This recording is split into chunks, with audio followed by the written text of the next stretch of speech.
This video is sponsored in part by YouGov. Hey, I'm a person named Mr. Beat. You may remember me from films such as The Revenge of Abe Lincoln or The Wackiest Wagon in the West. You may also remember me as the guy who's made a video about every single presidential election in American history. And I also wrote a book about every single presidential election in American history. Look, there have been some close presidential elections in the United States, but most of them have not been in recent years. In this video, I'm counting down the 5 closest presidential elections in American history, looking at both the electoral vote and the popular vote. But first, hey, remember at the beginning of this video when I said that this video was sponsored by YouGov? Well, I wasn't lying. It really is. YouGov is my favorite way to take surveys and make extra cash and earn rewards. I originally started using it when I was stuck in line somewhere. I think the DMV or something. It's just a great, quick way to answer questions and get rewarded for it. Here I am, once again, taking a YouGov survey on the toilet. I still can't believe I filmed this. Sorry. Anyway, YouGov is free to join and it's an easy way to earn extra cash. As a member, you'll earn points for giving your actual opinions on important matters by completing short surveys and polls. So be heard and get rewarded for it. Tap my link to take surveys and earn cash with YouGov. Thanks to YouGov for sponsoring this video. Okay, again, for the 5 closest presidential elections in American history, I have to point out that I'm looking at both the electoral vote and the popular vote. Tragically, the electoral vote is the one that actually matters. The Electoral College actually picks the president and vice president every 4 years. Each of the 50 states hold its own elections, and the political parties in each state pick these people called electors. There are 538 electors in all. When Americans cast their votes on election day, they're not directly voting for a candidate. Instead, their votes guide who the electors should vote for. Still, for giggles and poops, many American political history dorks like me enjoy looking at the popular vote too, as that often gives a more accurate view of how close an election actually is. I should also add that these are not necessarily presidential elections in which Americans were sharply divided on major issues, but rather just sharply divided on presidential candidates. Number 5, the election of 1960. Because John F. Kennedy is a mostly beloved president today, I think many folks forget just how close the 1960 election was. Richard Nixon could have easily won this one. One example of how close this one was? Well, in Nixon's home state of California, Kennedy appeared to win by 37,000 votes. However, after absentee ballots were counted a week later, Nixon came back to win the state by 36,000 votes. Kennedy got 112,827 more votes than Nixon, a margin of just 0.17%, the second narrowest in American presidential election history and smallest margin of victory ever for a Democrat. The electoral vote was 303 to 219, but that was incredibly misleading. In New Jersey, Kennedy beat Nixon by just 22,091 votes. In Illinois, he beat him by just 8,858 votes. Illinois at the time had the 4th most electoral votes in the country, by the way. In Hawaii, Kennedy beat Nixon by just 115 votes. Holy wowza! The election of 1960 marked the first time a candidate won the presidency even though they carried fewer states than the other candidate. At least 24 states were, quote, swing states in this election, meaning they were states that were competitive. That's an incredible number. Just incredible. Being such a close election, many of Nixon's supporters begged him to challenge the results and demand recounts. Both sides accused the other of stuffing ballot boxes, especially in Illinois. Still, within 24 hours, Nixon conceded the election, telling his friend, quote, "Our country cannot afford the agony epitome of a constitutional crisis. As most of you likely already know, Nixon would come back 8 years later and win the presidency. Number 4, the election of 1884. This was a particularly nasty election in terms of campaigning. In a very high turnout election, Grover Cleveland won 48.4% of the popular vote. His main opponent, James Blaine, 48.3%. That's a margin of just 0.57%. Like with the election of 1960, the electoral vote was misleading. Sure, Cleveland got 219 electoral votes to Blaine's 182, but there were at least 14 swing states in this election. Cleveland won Connecticut by just 1,284 votes. Heck, he won his home state of New York by just 1,149 votes. And if he would have lost that state, he would have lost the entire election. Blaine conceded the results fairly quickly, but his supporters certainly did not. Number 3, the election of 1880. This was the first election in which Americans in every state could vote directly for electors. Turnout for it was 4th highest in American history. James Garfield won, getting 214 electoral votes. His main opponent, Winfield Hancock, got 155. But like in 1884 and 1960, the electoral vote was very deceiving. There were 13 swing states in this one. Just 881 votes separated the two in Nevada. Just 664 votes separated them in Oregon. Just 144 votes separated the two in California. Whoa! And it was even crazier with the popular vote. Garfield won 48.32% of the popular vote compared to Hancock's 48.21%. Garfield won by just 1,898 votes. It was the smallest victory in the national popular vote ever recorded. There were lots of voting irregularities in this one. Georgia's electors voted too late. Virginia's electors all were fighting with each other and stuff. Still, Winfield Hancock conceded the election within a few days. Number 2, the election of 2000. Ah yes, the first presidential election in which I voted in.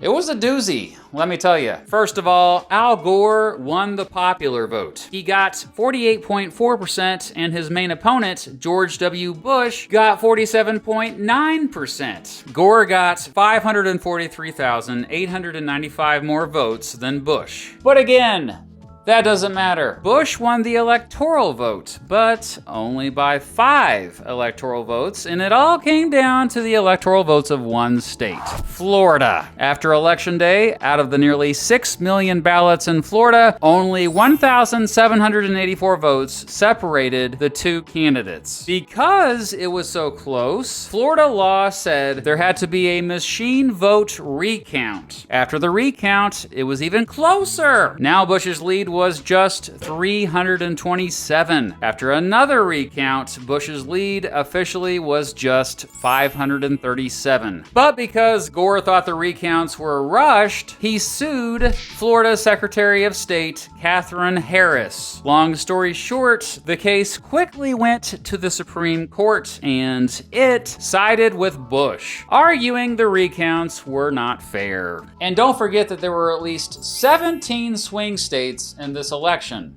In Iowa, Gore beat Bush by just 4,144 votes. In New Mexico, just 366 votes separated Gore and Bush. Gore conceded the election on December 13th, 2000, nearly 5 weeks after Election Day. Number 1, the election of 1876. First of all, 82.6% of all eligible voters showed up to vote, the highest voter turnout in American presidential election history. It's pretty incredible. Rutherford Hayes ultimately won the presidency, but he was incredibly lucky to win. He won by just 1 electoral vote over his main opponent, Samuel Tilden. It was 185 to 184, the closest electoral vote margin in American history. And Tilden won the popular vote, an impressive 50.9% of the popular popular vote, as a matter of fact, compared to Hayes's measly 47.9%. There were at least 15 swing states in this one. There were allegations of widespread voter fraud in many of those swing states, as well as lots of threats of violence against Republican voters. In South Carolina, somehow 101% of all eligible voters got to have their votes counted. Also in South Carolina, Democrats there straight up murdered an estimated 150 African American Republicans over the results. Hayes got lots of death threats. Someone even shot into his home as he sat down for dinner one night. By January, the 19 electoral votes of 3 states, Louisiana, South Carolina, and Florida, were still in question. Not only that, but both candidates had refused to concede. The Constitution had no solution to this crisis, so the U.S. Congress rushed to pass a law to form a 15-member electoral commission to settle the results. Hey, good luck with that. The commission had 5 U.S. representatives, 5 U.S. senators, and 5 Supreme Court justices. 5 of the members of Congress were Democrat and 5 Republican. Of the 5 justices, 2 were Democrat and 2 Republican, and then there was David Davis, the 5th justice, who supposedly was an independent. However, Democrats in the Illinois legislature elected Davis to the U.S. Senate in hopes that Davis would support Tilden. That plan backfired as Davis excused himself from the commission. Davis was replaced by Justice Joseph Bradley, someone more aligned with the Republicans, and he would vote with them. Bradley's vote broke the tie along party lines, and in an 8-7 ruling, the commission decided to award the disputed electoral votes to Hayes. Of course, this made so many people angry that some even talked about a second civil war. To make the Democrats happy, the Republicans agreed to withdraw all remaining federal troops from the South, which officially ended Reconstruction. This informal agreement became famously known as the Compromise of 1877. The election of 1876 nearly ripped the country apart again. It was arguably the most disputed presidential election in American history. Tilden wouldn't concede the election until June 13th, 1877, more than 3 months after Hayes was sworn in as president. So there you have it. Those were the 5 closest presidential elections in American history, in my opinion. 5 times in which the country was sharply divided. You may have noticed that 3 of the 5 closest presidential elections in American history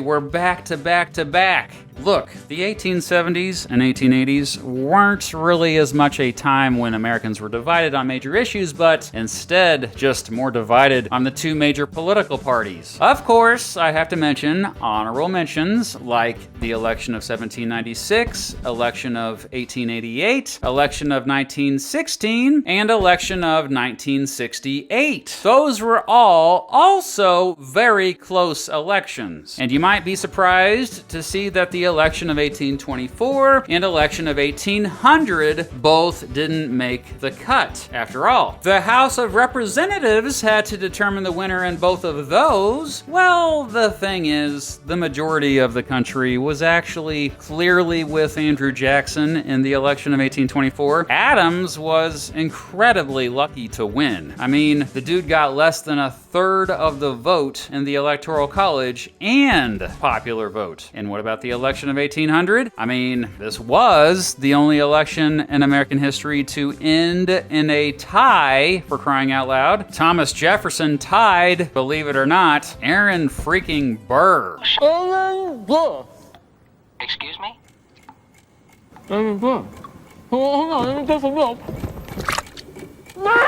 Well, this tie happened only because the Democratic Republicans done messed up when casting their electoral votes. Jefferson and Burr were both running as Democratic Republicans, with Burr as Jefferson's running mate, after all. However, in the House of Representatives, it wasn't even close. Jefferson won 10 states, Burr won 4. Thanks again, Alexander Hamilton, for saving the country. by the way. Heck, Jefferson won 60.5% of the popular vote. Some also might be wondering why I also left off the election of 2016. Well, I definitely went back and forth with this one. After all, Trump comfortably won the electoral vote, but lost the popular vote by nearly 2.9 million. I ultimately decided to leave it off this list because the electoral vote is, again, tragically, in my opinion, what ultimately determines the winner of a presidential election. But what do you think? Am I full of garbage? I mean, what do I know? I've only been obsessed with this stuff since I was in 3rd grade. Let me know how much of an idiot I am down in the comments below. But thanks for watching. It's pretty awesome that you watch my videos, especially if you're still watching now.